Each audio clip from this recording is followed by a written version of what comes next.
Everybody, I'm Misty Buck, president of Miss Inc., and we are here for another Marketing Monday. I'm so excited to be here with you all again this week. Thanks for tuning in. We have a really special guest. So with me today, I have Mr. Cleveland Bell. He is the CEO, executive director, all of the above, and then some over at Riverside House. And if you don't know what Riverside House is, get ready. They've been around for over 30 years. They are a nonprofit organization that work with ex-offenders to help them find their second chance through all kinds of programs that teach things like accountability, family reunification. They do really, really amazing stuff to help people and our neighbors, really, is what it's about. So I'm going to let Mr. Bell go ahead and introduce himself, and we'll get into it. So welcome, Mr. Bell. Well, thank you. Again, you have indicated very clearly who I am. Cleveland Bell, and I'm CEO of Riverside House. And Riverside is a residential treatment facility. And reentry, we focus on folks once they've left the institution. We try and help them reintegrate back into the community. And so when they come out of the system, they've got a lot of issues that they're trying to address. And so we try and help them address that. We've been doing this now close to 30-some years.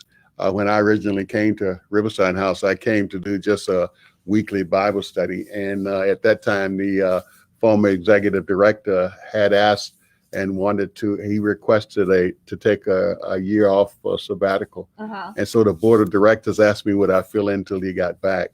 And so after 20 years, maybe he wasn't coming back. After 20 years, he didn't show up. And now that it's been 40 years altogether, I'm convinced that he pulled one over on me. Yeah, but I think it sounds like it. Yeah, but it's been a wonderful experience because I've had a chance to give back to others what was given to me, and so it's been a good experience. Right. So tell us.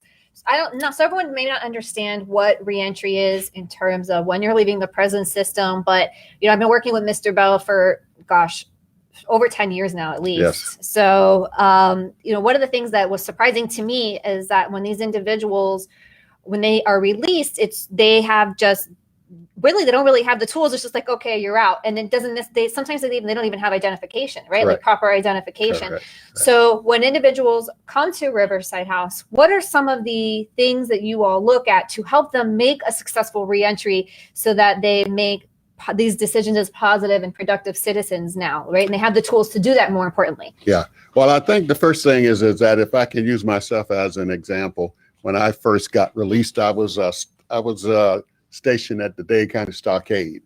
And so I was able to work on the work release program. Mm-hmm. And in that program, I was in it for a year. So what happened was I would get up every morning, go to work from the stockade, and then in the evening, I'd come back after work. Mm-hmm. And so I did that for the whole year. During that time, I was able to accumulate about $3,000 from my salaries that I was able to earn. So since I didn't have to pay rent and all those kind of things, I had that money. But so what happens then is that I'm able to then be put in a situation where I stand a chance of having success because at least I can pay rent. I can now do some of the basic things that's necessary. Right. So when we work with most of the people who come out of prisons today, at one time, there was an old joke going around that says when you're released, you're given $100 and not a change of clothes, just $100. And you were to get a change of clothes. I think they've reduced that to $49.50 now. $49.50. That's the going rate, apparently. Yes, very great. But anyway, what happens is that when they come to our place, we work with them on getting a program. First of all, we do an assessment. Right. And with that assessment, we're able to look at some of the criteria and some of the indicators that will indicate whether or not their success is close to hand. Exactly what is it that they're going to need to be able to be successful. Mm-hmm. And so after we do the assessment, we then put together a program plan.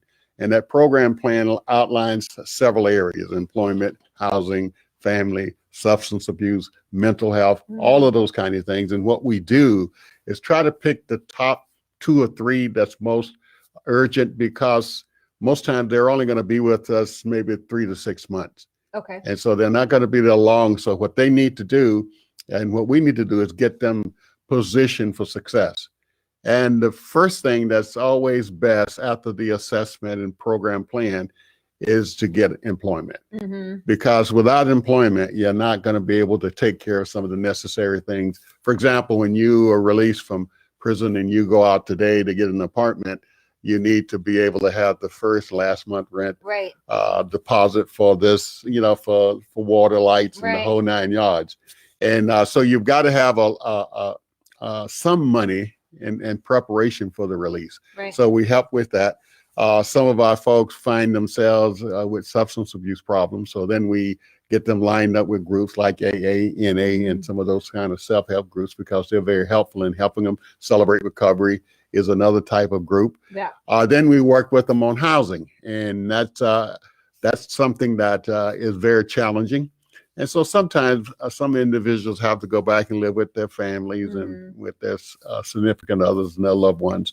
But we work extensively, and we work very hard to try and help them reintegrate back into society. Right. And that's amazing to give them the tools to do so. Right. Because, and I know you work with many businesses Yes. that you've partnered with to hire Right. these individuals. But not only are you saying to them, here's a job, but before that, here are some job skills training. Here's Right. how you do an interview and conduct yourself. Correct. Right. So I love that you guys do so many of these things, and that they're all individualized programs according to what the individual Right. needs. Right. And that's so important. So when we're doing marketing, right? So I've been working with you, like I said, over 10 years doing your marketing.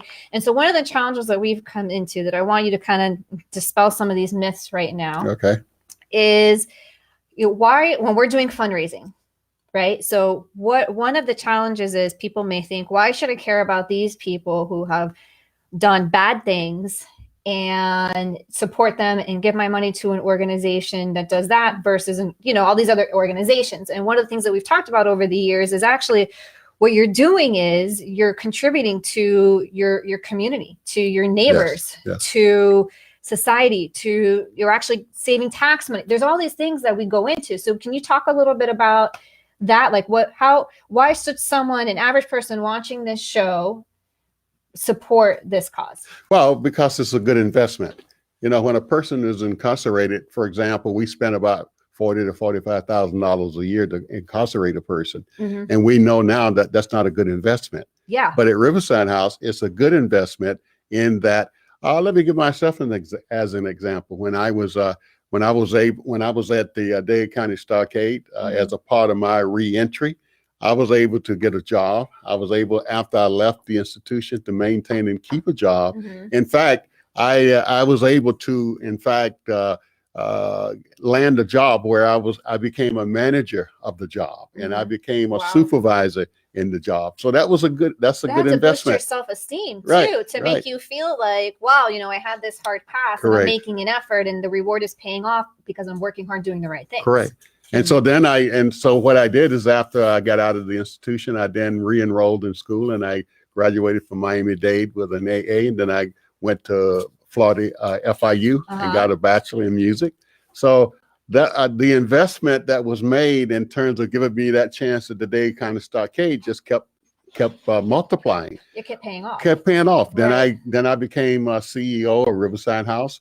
At this time, over 10,000 people have gone through the program over the last 25 or 30 years. Right. I've been a part of a group called Kairos that started a prison ministry that's now in 37 states and 10 countries. Right. I now serve on the board of directors for the Homeless Trust. So I think that investment in the Dade County Stockade was a good investment. Yeah, and because so, look at your life. Right. It's a perfect example. Exactly. If you would have come out and had zero resources and people said to you, well, you've made mistakes, so I don't care about what you're going to do with your future. Instead of saying, you know what, let me help you. Correct. You wouldn't have done all these amazing things, and it really affected thousands, if not countless, of other lives. I think it's been a good investment. That's an excellent investment. I mean, that's but that's a perfect example of why this is important. And there are many other folks just like myself. This just needs an opportunity. Yeah. Now, it doesn't work for everybody, but it works for enough. Right. It's like the old commercial about the blonde. One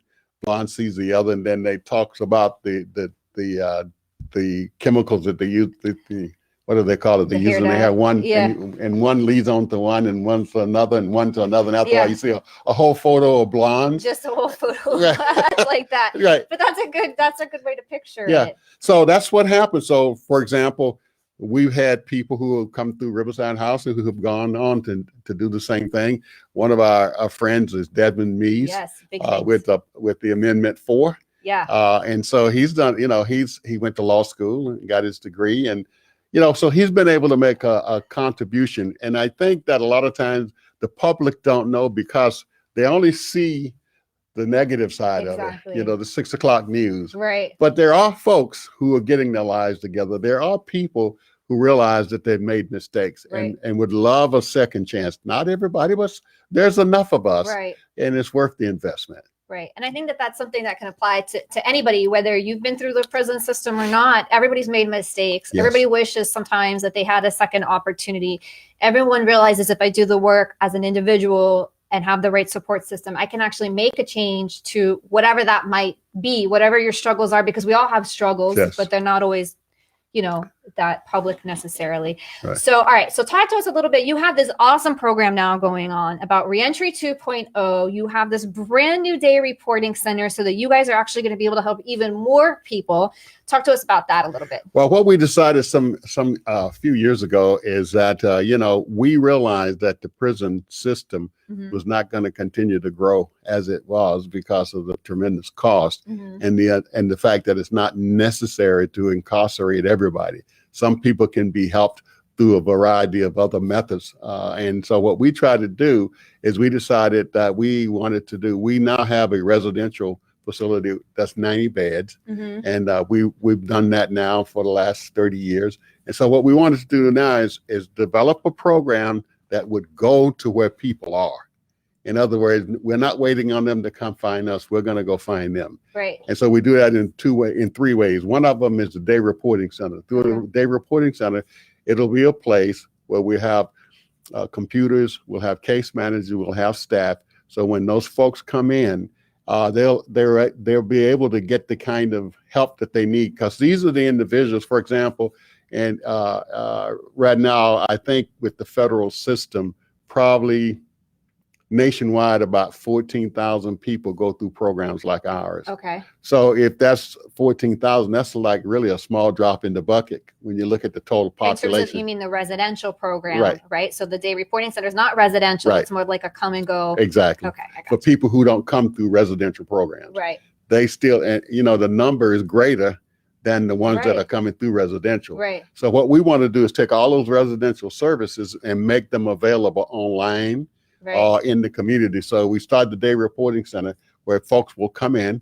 We'll help them with primarily focusing on the employment side. Which is huge. Yeah, with the resumes, with the coaching, with the soft skills, with all of those kind of things, so that they can be ready to go and try for an interview. Right. So that's the big push there. Then on the alumni program, everybody who comes through Riverside House, we will follow those individuals 3 years after they leave Riverside House, because we know most recidivism is about the fact that they've lost a job, Right.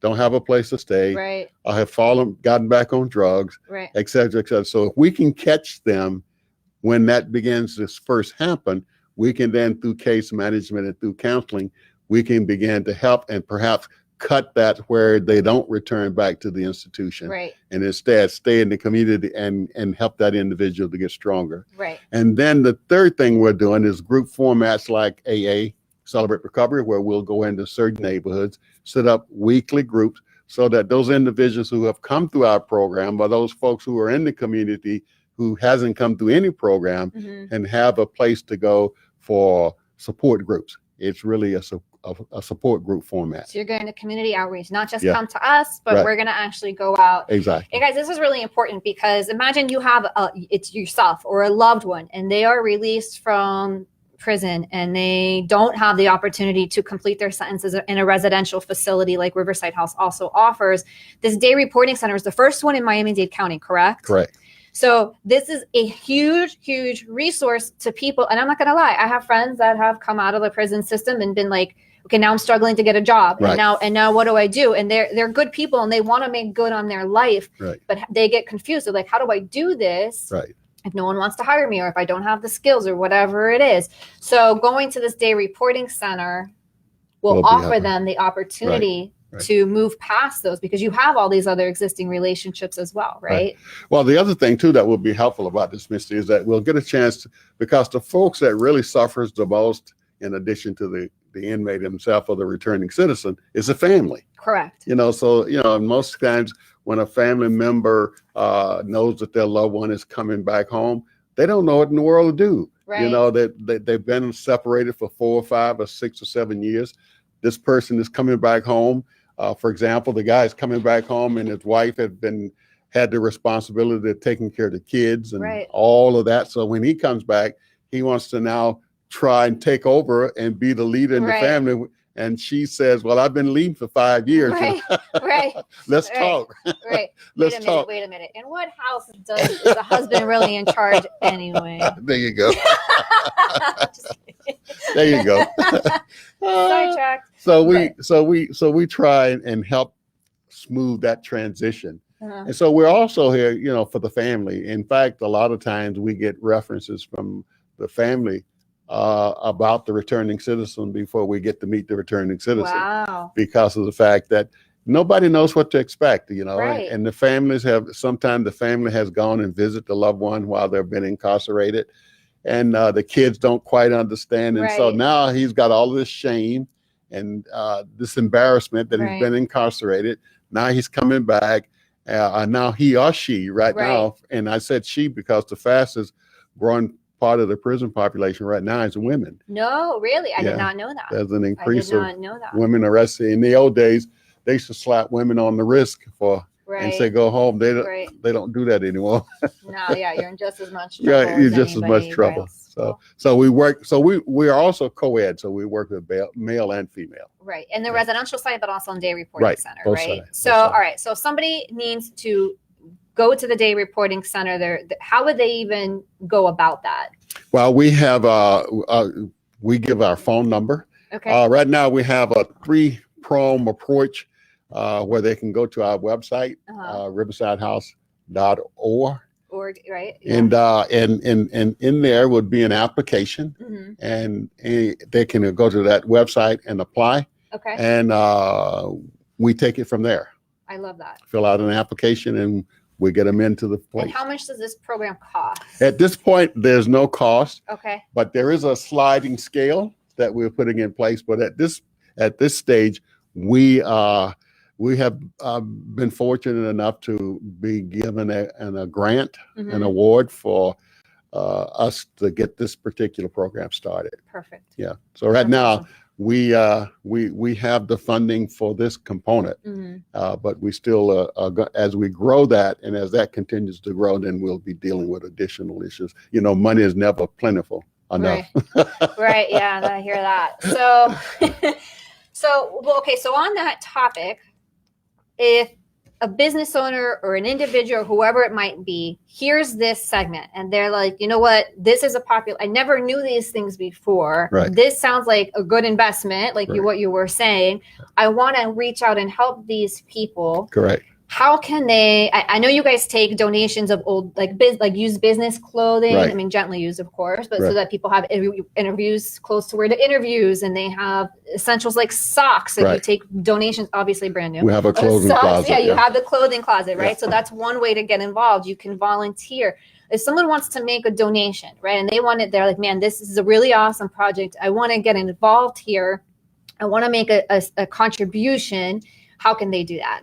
Well, you can simply, again, go to our website, and we have and we have it all set up. So on our website, you can make a donation, and we'll be able to respond and follow up on that and give any additional information that the person may have in terms of concern or interest, and so forth. So that's how that works. That's awesome. Okay. So if you want to make a contribution to this organization, you want to find out more about it for whatever your reason is, you're going to go to Riverside House. That's one word, riversidehouse.org. And you can look up ways to get involved as a volunteer, to make those donations, to really really make a difference, right? Correct. And really impact giving people second chances, but Yes. not just like, okay, here's something you didn't work for. I mean, they're working for these opportunities when Correct. they're at the day reporting center or when Correct. they're at the reentry center. I mean, this is about, it's not just here are the tools. Right. We talk very much about this is guiding people, Right. and this is giving them,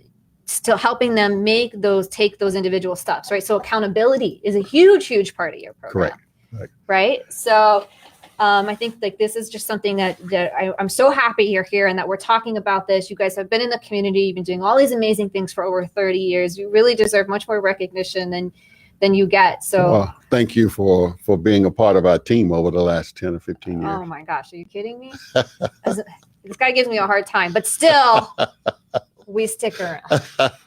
We make a good team after many years. Yeah. All right, Mr. Bell. So we've been here, we've talking for about 20 minutes or so already. Is there anything else that we haven't touched on that you want to talk about? Well, I think we've done a great job. I really appreciate you inviting me over. And I really am grateful for the opportunity to talk about Riverside and some of the things we're doing. You know, when you do what I do, kind of like what you do, is you just sort of take for granted that folks understand it all. Right. And so I do a lot of these kind of engagements and speaking, and I'm starting a podcast. Well, starting. The podcast is already started, right? You have a podcast, and you can also get the info on that through our website as well. Right. So everything right there, it's on the screen, riversidehouse.org. You could go and find out about the podcast, about donations, about volunteering, about just if this is something that you or a loved one want, the day reporting center. Right. And if there's any way we can, and then if there's any way we can be helpful. Yeah. You know, because a lot of times when a person is returning, the family don't know quite what to expect. You know, what can I do to be prepared for that person? How can I prepare the family? And we work with all those types of things. Yeah. So just head over to the website, fill out that contact form, hit the call if you have to, whatever it is, they are there for you. They're going to answer all these questions. And, correct. And it really is, you know, we talk about it takes a village, but this really takes a village. Exactly. And we've been fortunate in that, as I said, a lot of folks have invested in me. That's why I sit here today. And so we at Riverside House, our board, our staff, my family, we're all trying to pay it forward, you know, by making that available for other folks as well. Right. Again, I love it. I hope you come on again Sunday. We would love to have you back, hear more about all the awesome things that you guys are doing over there. And I want to thank everybody again for tuning in today to Marketing Monday, whether you're here live or you're watching the recording of it. Again, we got Mr. Bell here. He is the CEO of Riverside House, and they help ex-offenders become positive and productive citizens through all kinds of programs. But the emphasis is always on personal accountability. So I want to thank you for being here. And again, Mr. Bell, you are the shining example of what happens no matter what the individual circumstances are, that you, with the right support, but also the right action and belief, that you can take steps to turn your life around and really do amazing things. Because now you, like you said, you've helped countless people all over the country, and we could probably even say the world at this point. Well, in Australia now, we have some work going on through Kairos. See, there you go. Yeah. South Africa, England. Oh, see, he's worldwide, Mr. Worldwide. Forget Pitbull. We have Mr. Worldwide right here in our studio. All right. Well, on that note, I'm quickly going downhill. So on that note, I want to thank you guys for being here. I want to thank Mr. Bell for being here. I hope you guys reach out, find out more about Riverside House. You can find us all over social media, find out more about what it is that we're doing. Hear the stories. We're always posting videos of people that we have helped as well. Those are really compelling and interesting. And if you can get involved, please do. I will see you guys next week for another Marketing Monday. Again, thanks for being here. If you want to be on the show, drop me a line as well, and we will get that done. Thanks, guys. Have a great week.